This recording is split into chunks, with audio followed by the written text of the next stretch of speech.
ថ្ងៃនេះយើងរៀនធ្វើជ្រក់ជើងមាន់ទាំងអស់គ្នាដំបូងឡើយគឺយើងត្រូវដាំទឹក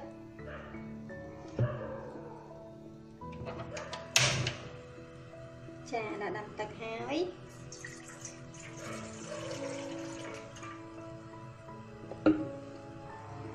ធ្វើការស្រុះជើងមាន់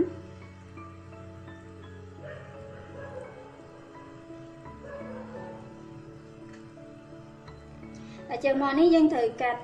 កញ្ចក់វាចេញលាងទឹកឲ្យស្អាតដូចថ្ងៃនេះខ្ញុំធ្វើចំនួន1គីឡូ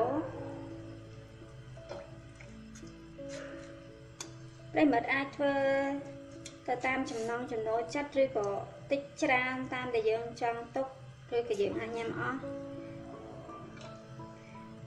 តាមចំនួននៃសមាជិកគ្រួសាររបស់លោកអ្នកណាគឺយើងត្រូវបន្ថែមជាមួយនឹងគល់ស្លឹកគ្រៃដើម្បីកាត់ឆ្អាប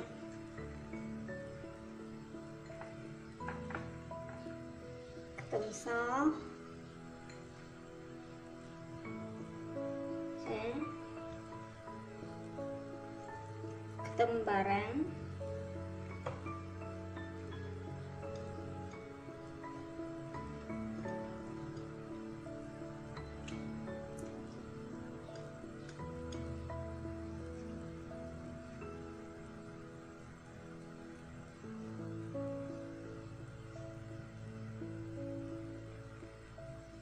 ថ្ងៃ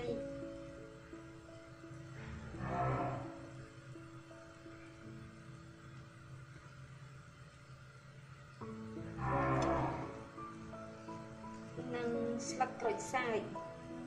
ព្រោះនៅពេលដែលយើងដាក់វាទៅដើម្បីឲ្យកាត់ឆ្អាប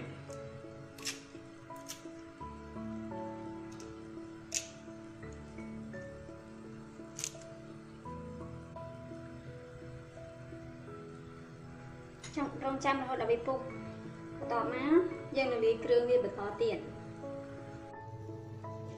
នៅពេលនេះឃើញថាជើងមាន់យើងឆ្អិនហើយ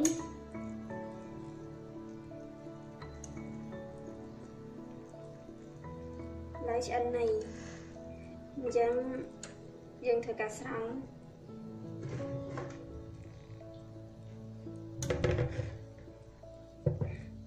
ពេលយើងស្រង់វារួចហើយត្រូវយកវាទៅលាងទឹកឲ្យស្អាត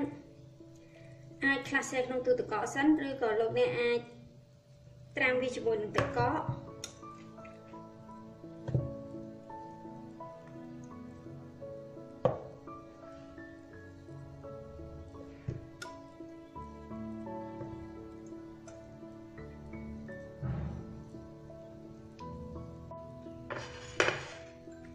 ឥឡូវនេះយើងមកចាប់ផ្ដើមធ្វើទឹក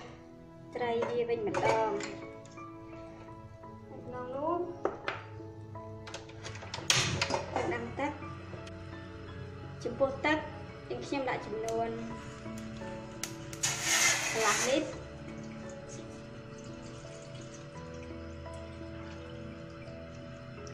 ចាដាក់ទឹកចំនួនកន្លះលីត្រដាំវាតមកនេះខ្ញុំចាក់នេះគឺទឹកខ្មេះចាបន្ទាប់ពីចាក់ទឹកខ្មេះចូលហើយ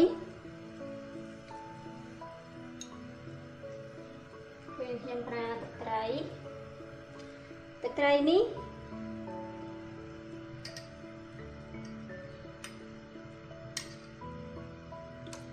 1ស្លាបព្រា2ស្លាបព្រា3ស្លាបព្រាពេលនេះខ្ញុំដាក់3ស្លាបព្រា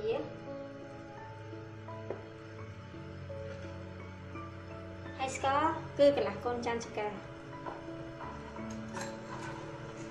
ព្រោះយើងត្រូវការផ្អែមបន្តិចអញ្ចឹងមកយើងប្រើវាច្រើនជាងទឹកត្រី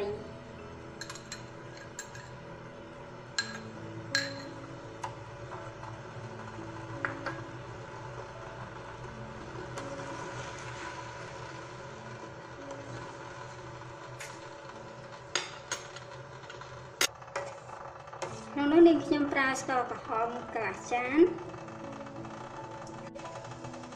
ទ យើងត្រូវរងចាំរហូតដល់វាត្រជាក់ដើម្បីយកទៅផ្លាច់ជាមួយនឹងជើងមាន់អញ្ចឹងយើងអាចបិទភ្លើងបានអូខេពេលនេះយើងទៅបន្តជាមួយនឹងគ្រឿងផ្សំផ្សេងទៀតហើយយើងមកបន្តវាបន្ទាប់ពីយើងលាយគ្រឿងសាបរួចអស់ហើយចាប់ផ្ដើមផ្លាក់ជើងមាន់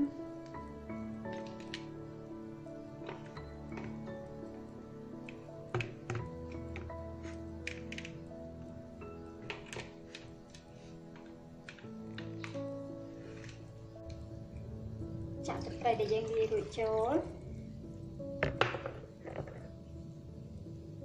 បន្ទាប់មកដាក់ស្លឹកក្រូចសើច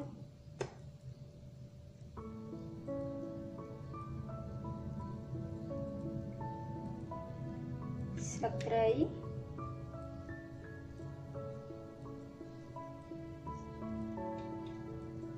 ខ្ញីខ្ទឹមស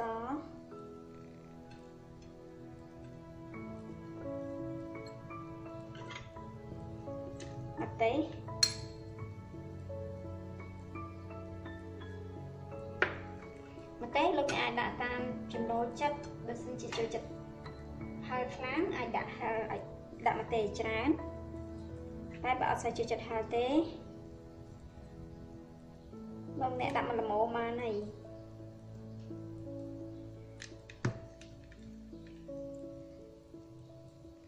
ឡើយជ្រក់ជើងមាន់យើងហើយយើងអាចរក្សាវាទុកមួយយប់ដើម្បីឲ្យវាចូលជាតិ